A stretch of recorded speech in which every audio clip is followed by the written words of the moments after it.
Eder. Mech. Pallister. Mentre Liliana termina la sua discesa da via Damiano Chiesa, una macchina sembra fermarsi e poi ripartire. La vedete a destra. Adesso farà manovra e ripartirà. Seguite bene quello che succede.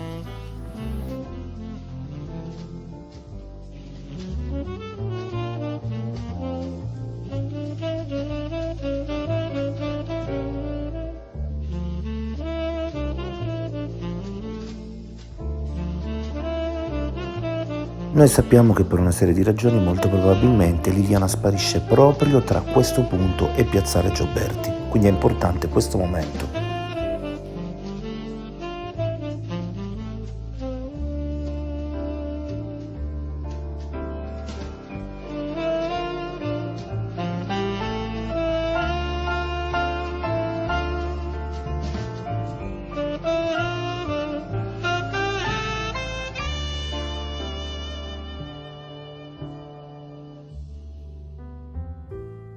La macchina sembra fermarsi e poi ripartire, come se avesse fallito il primo tentativo di prendere Liliana. Probabilmente l'autista l'ha chiamata, infatti se notate lei si gira, improvvisamente guarda dietro, quindi è stata chiamata. Nel fare questo gesto addirittura va fuori traiettoria nella sua discesa.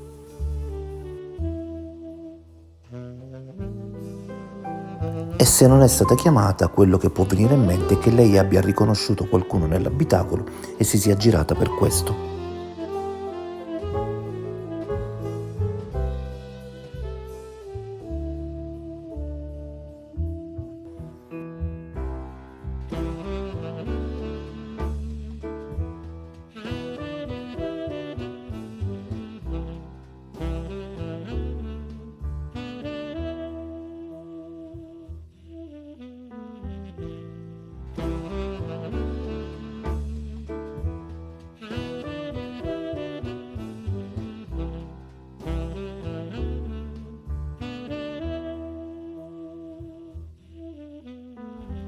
Quella macchina transiterà adesso e magari poi si fermerà ad aspettare Liliana.